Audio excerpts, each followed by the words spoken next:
Je l'ai dit au sommaire de cette édition du journal, la péréquation généralisée et élargie aux provinces, c'est la recette que proposent les managers et notables du Congo central, Jean-Louis Ntikou Saïla, pour créer la cohésion nationale afin de sécuriser les provinces du pays, dont le Congo central, ainsi que les autres. Ce conférencier a insisté sur les 5 principes qu'un responsable devrait faire observer pour assurer le bien-être à ses administrés.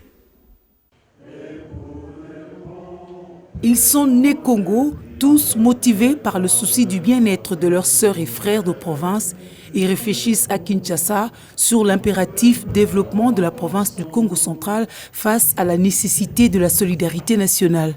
L'initiateur de la conférence débat de ce dimanche, le voici, Jean-Louis Ntikou Saïla, notable de province. Il entend initier un cadre de l'éveil de conscience patriotique. Le conférencier du jour a insisté sur le rôle permanent du dirigeant d'assurer le bien-être de tous. Pour mieux gérer nos provinces. Les provinces, au fait, c'est la fondation de la nation.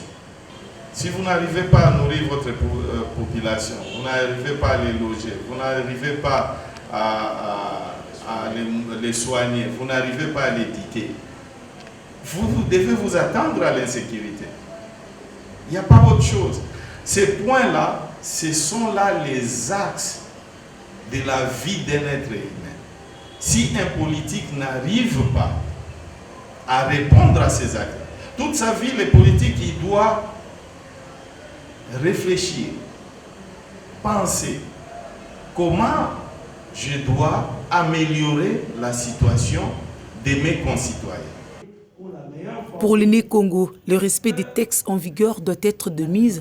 Parlant de la caisse de péréquation, source des moyens financiers, Ntikou Saïla, en manager aguerri, projette de l'étendre sur tous les services et à d'autres provinces pour une réelle cohésion nationale. Pourquoi ne pas appliquer cette loi-là et légiférer sur quelque chose qui serait qu'on appliquerait en tout cas en province une péréquation dans tous les domaines, c'est-à-dire toutes les activités sociétales.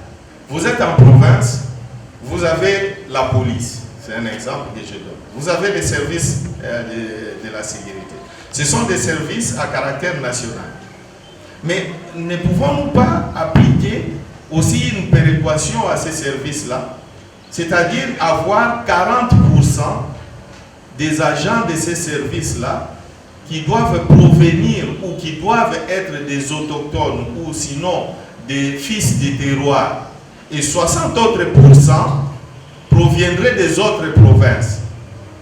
Au Congo central, on aura 40% des policiers qui sont les fils des Congo et 60 autres pourcents les fils, 4% les fils des autres provinces. Pourquoi? Parce qu'au fait, vous avez dans les 40% les gens qui maîtrisent la culture de la province. Et ils seront nombreux, ils vont faciliter la cohésion, parce que s'il n'y a pas paix, il n'y a pas unité, il n'y a pas cohésion. Et par ricochet, il n'y a pas solidarité nationale. Vous verrez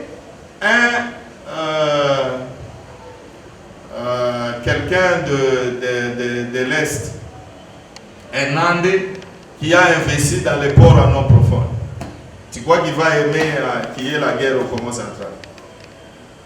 Un Congo qui va investir dans les mines, dans les Katanga. Il va aimer qu'il y ait une guerre au Katanga. Non.